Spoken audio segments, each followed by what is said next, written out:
Vous hésitez entre le Xiaomi Redmi Note 15 Pro et le Redmi Note 15 Pro Plus. Cette vidéo a pour but de vous aider. On va les détailler, on va les regarder, on va même regarder des photos. Je vais vous parler de la différence au niveau de la performance, au niveau de la batterie, au niveau de l'autonomie. Est-ce qu'il y a vraiment des grosses différences aussi au niveau de la photo? Bref, vous allez tout savoir sur ces deux smartphones. Regardez, ils sont là. Allez, on y va.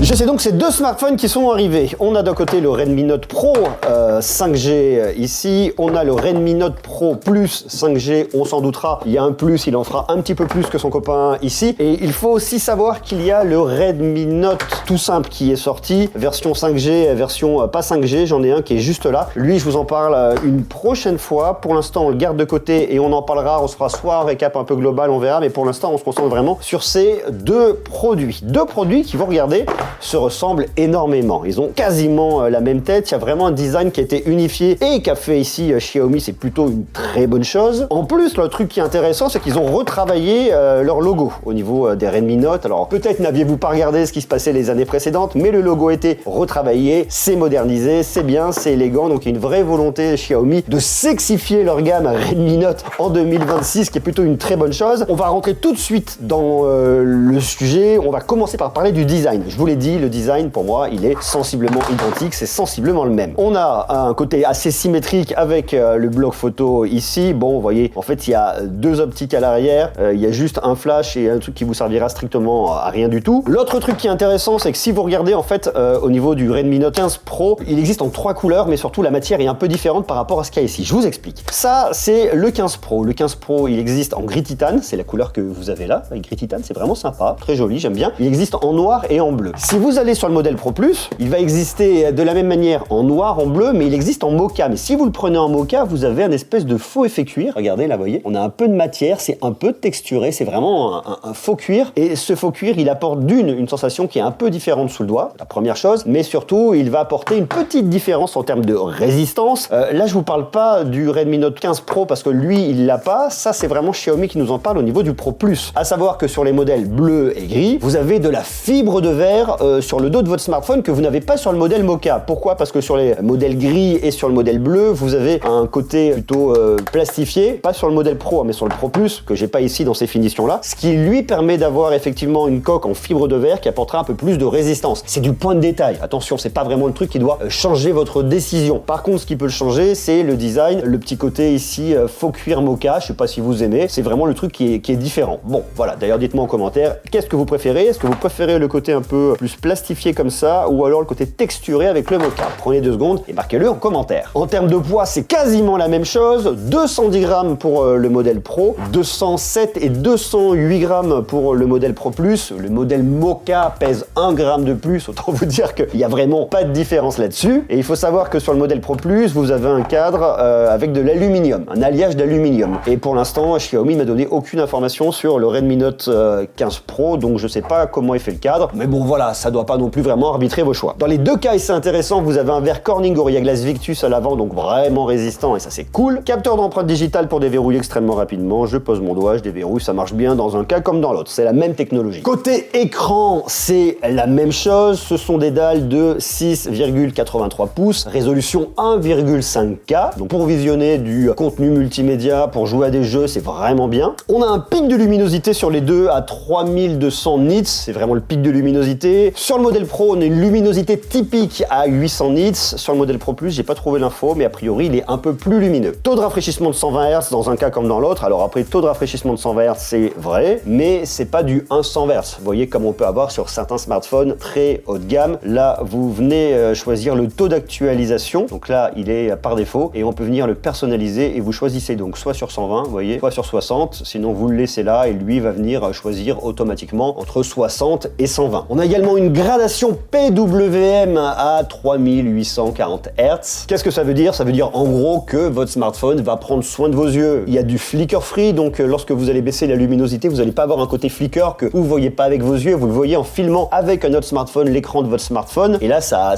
fatigue les yeux, vous vous en rendez pas compte, mais vous êtes éclaté après, donc ça, vous ne l'avez pas, vous êtes quand même tranquille. Il vient également lutter contre la lumière bleue, il prend soin du cycle circadien pour que vous puissiez vous endormir le soir tranquillement, justement en évitant que vous ayez plein de lumière lumière bleue dans vos yeux. Enfin bref, ce sont des smartphones qui prennent soin de vos yeux, donc ici entre les deux non plus il n'y a pas de différence. Il y a un autre truc qui est marrant aussi où il n'y a pas de différence, c'est que vous avez un taux d'échantillonnage tactile à 480 Hz. Alors si vous n'êtes pas coutumier du taux d'échantillonnage tactile, laissez-moi vous expliquer. Ça veut dire que lorsque vous allez utiliser votre smartphone et notamment pour jouer à des jeux, eh bien plus le taux d'échantillonnage tactile sera haut et plus ça sera réactif. Et ce qui est cool, c'est que dans vos paramètres, vous avez un mode turbo qui vous permettra de pousser le taux d'échantillonnage tactile à 2560 Hz. Et puis il y a une autre techno qu'on retrouve aussi sur ces deux smartphones, c'est la Wet Touch 2.0, qui fait que lorsque vous transpirez, que vous avez les doigts mouillés ou qu'il y a de la mousse, du gras lorsque vous cuisinez, eh bien votre écran le saura et vous permettra quand même d'utiliser vos smartphones, enfin votre smartphone, à moins que vous en ayez plusieurs, sans problème. Donc ça aussi c'est bien. Pour résumer cette partie écran, il n'y a pas de différence notable entre ces deux smartphones. Que vous preniez le Pro ou le Pro Plus, vous aurez la même chose au niveau de la techno d'écran, au niveau de la taille de l'écran. Donc c'est pas l'écran qui doit orienter votre choix. Votre choix il doit être fait par autre chose et on y arrive dans quelques instants. Côté audio, c'est exactement la même chose aussi. Vous avez deux haut-parleurs. Un haut-parleur qui va se situer là, c'est votre haut-parleur principal comme on l'a sur tous les smartphones. Vous voyez le haut-parleur principal. Le deuxième haut-parleur c'est juste là pour avoir une expérience stéréo. Et ça c'est quand même très cool parce qu'on veut avoir une bonne expérience. Je vous le dis, d'un smartphone à l'autre c'est exactement la même chose. Par contre c'est vraiment cool ce qu'a fait ici Xiaomi. Pourquoi? D'une, parce qu'il y a une image stéréoscopique, droite-gauche qui est bien. Et en plus vous avez vachement de son. Regardez, écoutez, vous allez voir, ça c'est fou.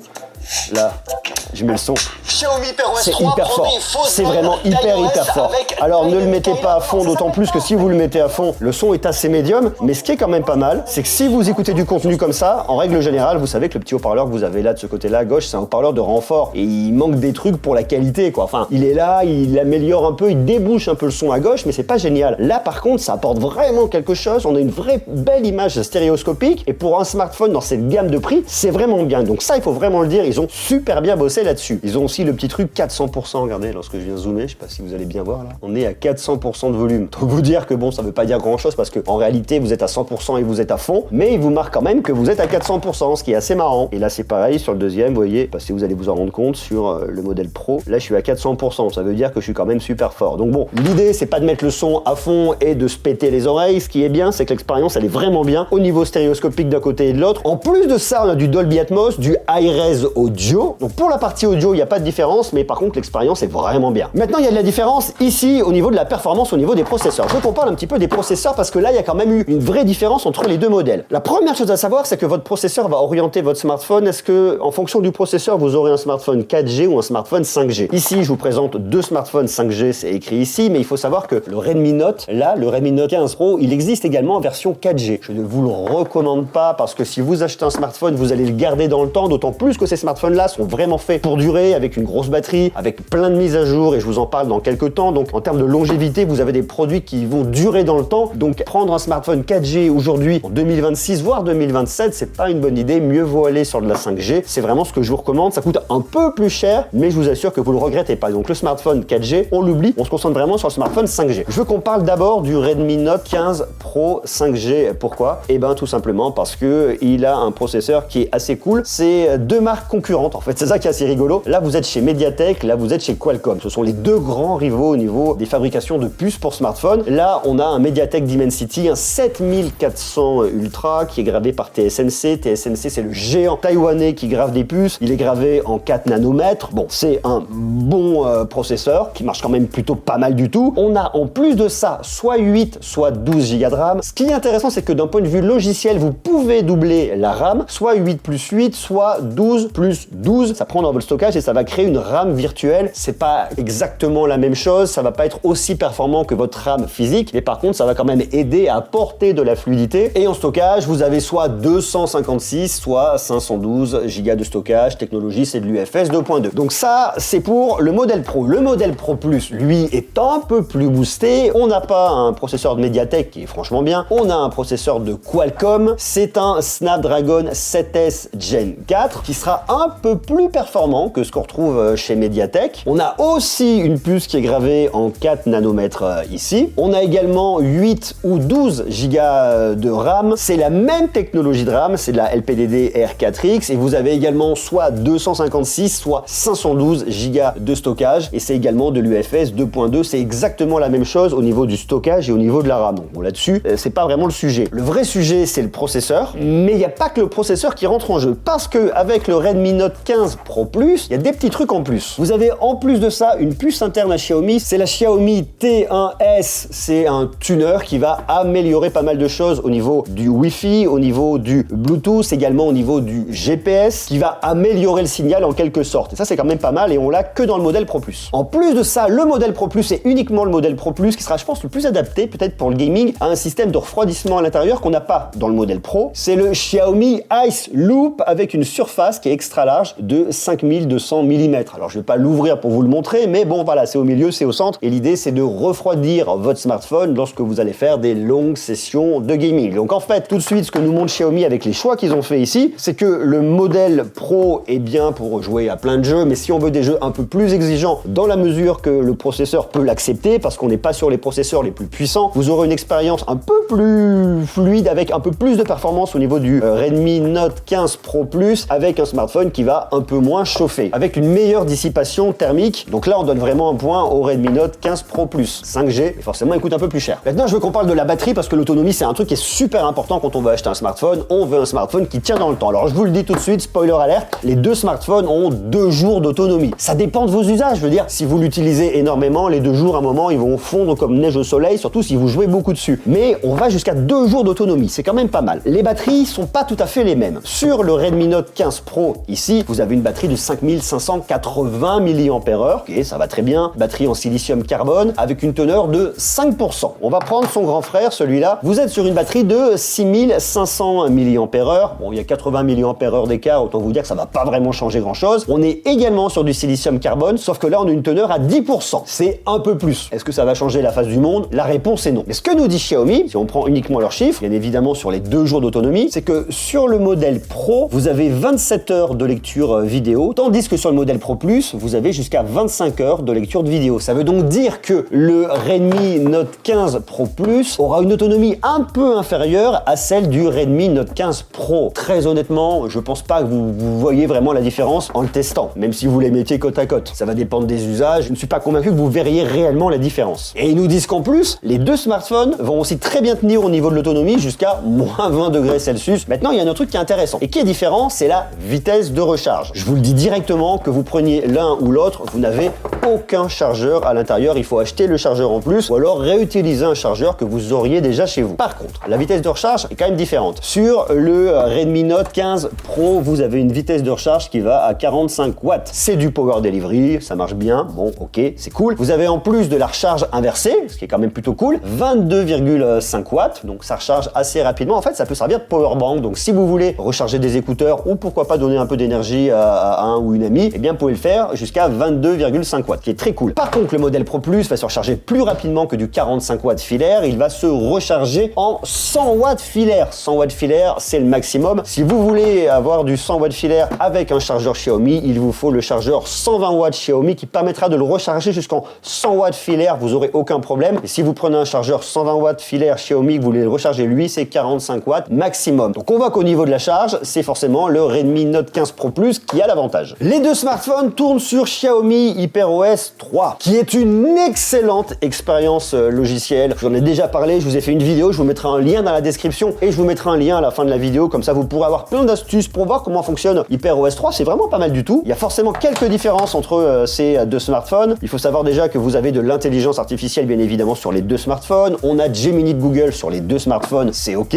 mais vous allez voir que on peut faire un peu plus de choses avec un smartphone par rapport à l'autre. Sur le Redmi Note 15 Pro, vous avez de l'intelligence artificielle surtout pour de la retouche photo, principalement. Vous avez un anti-reflet en photo, vous avez de l'embellissement, vous avez quelques fonctionnalités d'IA au niveau de la photo. Tandis que sur le modèle Pro Plus, on va plus loin au niveau de la productivité. C'est vraiment l'idée de ce smartphone. Avec Xiaomi Hyper AI, qui est l'intelligence artificielle de Xiaomi, on va avoir de l'écriture IA, on va avoir l'IA interprète, on va avoir les fonds d'écran dynamique IA, on a la reconnaissance vocale IA, donc on fera plus de choses avec de l'intelligence artificielle sur le modèle Pro Plus que sur le modèle modèle Pro, attention, dans les deux cas, vous avez Gemini de Google, donc il n'y a aucun problème, c'est la même expérience. Vous avez également Cercle pour rechercher par Google sur les deux produits. Et si vous me posez la question, sur le Redmi Note 15 Pro Plus, vous avez également de l'IA au niveau des traitements des photos. Donc ça, c'est quand même aussi cool. Alors tiens, les photos, justement, parlons-en. Est-ce qu'il y a une vraie différence au niveau de ces deux smartphones côté photo? Si on regarde comme ça, vous voyez, ils ont quasiment la même tronche. C'est-à-dire que je vois que j'ai mon capteur principal ici et ici, je vois que j'ai un autre capteur ici, là, il n'y a rien du tout, et ici, je vais avoir mon flash LED. En fait, ce qu'il y a, c'est que c'est exactement la même configuration photo à l'arrière. Pas l'avant, à l'arrière, je vous explique. Là, vous avez des capteurs de 200 mégapixels. C'est un gros capteur de 1 sur 1,4. L'ouverture, c'est du f1.7 d'un côté et de l'autre. Vous pouvez regrouper plusieurs pixels pour avoir un seul et même gros pixel, c'est du 16 en 1 et vous avez une stabilisation optique d'un côté et de l'autre. Donc c'est la même chose. Et ce qu'il faut savoir, c'est que le capteur principal que vous avez sur le Redmi Note 15 Pro Plus, eh bien, c'était le capteur du téléobjectif sur le Xiaomi 15 Ultra. Donc ça,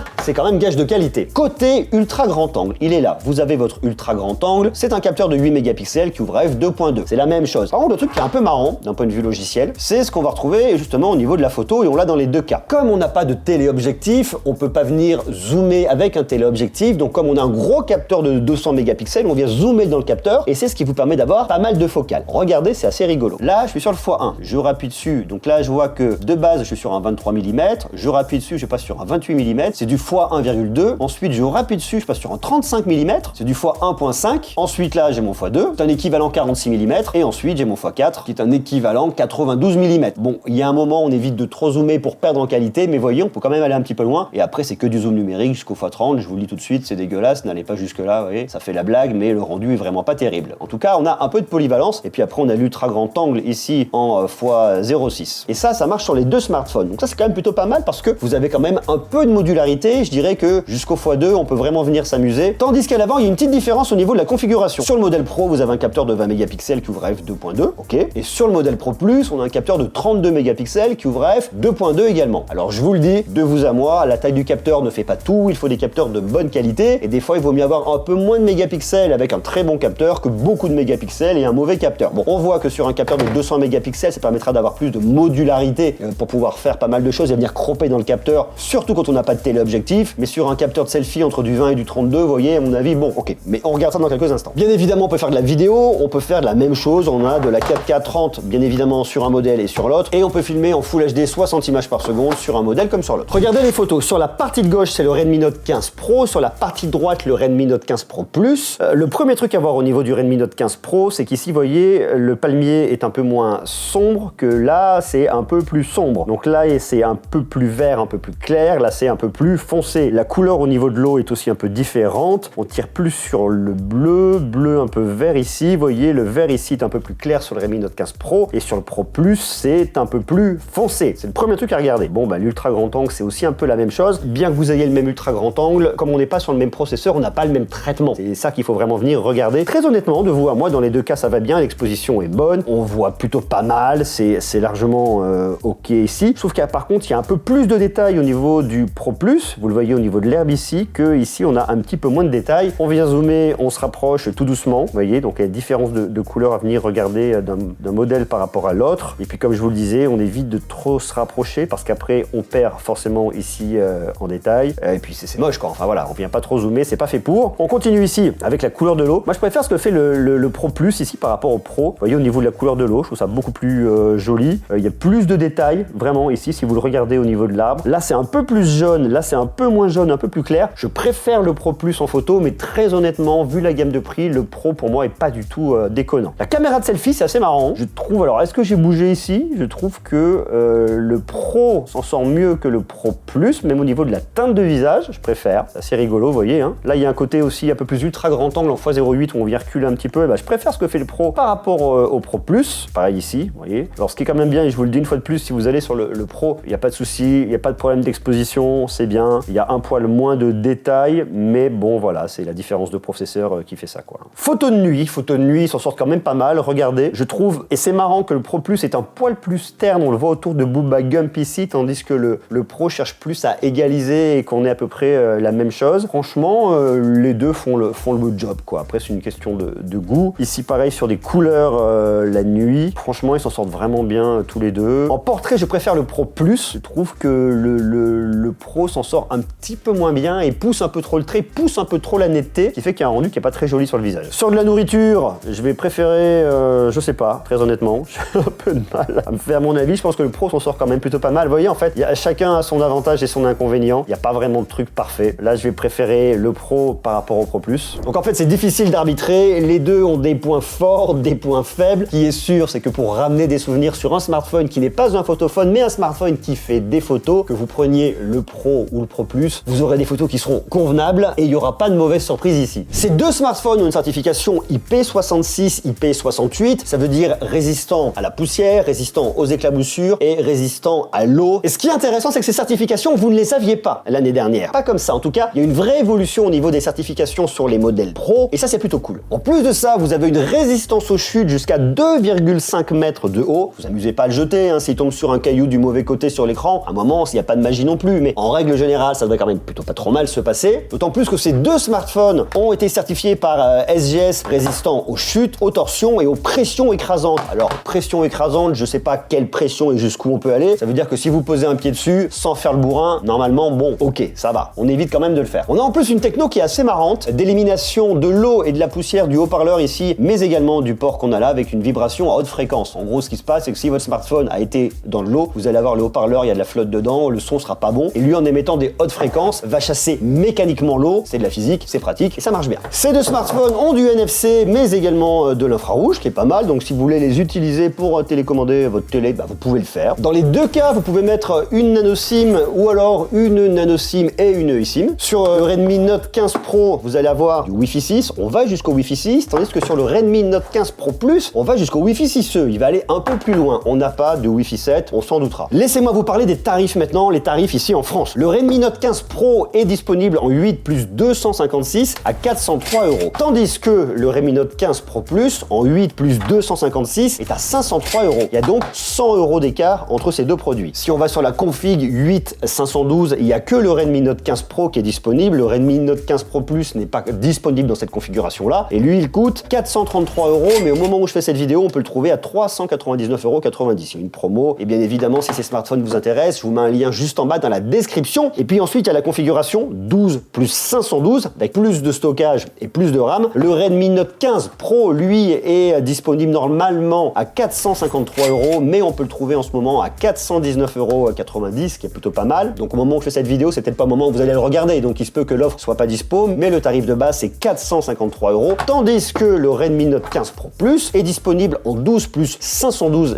Go de stockage. Il est normalement disponible à 553 €, mais au moment où je tourne cette vidéo, on peut le trouver à 499,90 €. Donc si on part sur la première configuration 8 256, ce qui à mon avis est franchement pas mal du tout, il y a 100 € d'écart entre ces deux produits. Si après on veut monter 12 512, c'est-à-dire on double le stockage et on double la RAM, et ben on double pas le prix, qui est quand même pas mal. Normalement on rajoute 50 € sur le Redmi Note 15 Pro, mais là il y a une promo qui est vraiment intéressante. En gros, vous rajoutez 15 balles et vous l'avez, ce qui est très bien, 16 balles d'ailleurs pour être précis. Et sur le modèle Pro Plus, au moment où je fais cette vidéo, il est moins cher en 12 512 qu'en 8 256. Donc autant vous dire que Xiaomi veut vraiment pousser le modèle Pro Plus en 12 512. Concernant les tarifs, jusqu'au 15 mars 2026, vous avez une offre de reprise qui va jusqu'à 50 € sur votre ancien smartphone. Et puis il y a toujours des offres sur le site de Xiaomi, donc je vous invite à cliquer sur le lien dans la description pour les trouver dans les meilleures conditions. Moi, qu'est-ce que je vous recommande? Si vous voulez un smartphone avec une belle autonomie, qui est durable dans le temps, qui vous emmènera quand même suffisamment loin, eh bien je pense qu'il faut aller sur celui-là, le Redmi Note 15 Pro, parce que il fera pas tout ce que propose le Redmi Note 15 Pro Plus, mais tout ce qu'il fera, il le fera bien et à un bon tarif. Donc ça c'est quand même super important, c'est le premier point. Le deuxième point, c'est que si vous voulez avoir un peu plus d'intelligence artificielle au niveau de la productivité, que vous voulez jouer et solliciter davantage votre smartphone, eh bien peut-être que le modèle Pro Plus est plus fait pour vous, parce que vous avez de l'IA qui va vraiment être dédiée justement à la productivité, donc ça peut être pas mal du tout. Et puis surtout le fait que vous ayez le refroidissement est pour moi un avantage non négligeable, et puis le fait d'avoir un processeur qui est un peu plus performant. Dans les deux cas, pour le divertissement, les deux produits seront vraiment très bien. Dans les deux cas en termes d'autonomie, vous serez très bien, vous aurez aucun problème. Bien évidemment, il y en a un qui sera un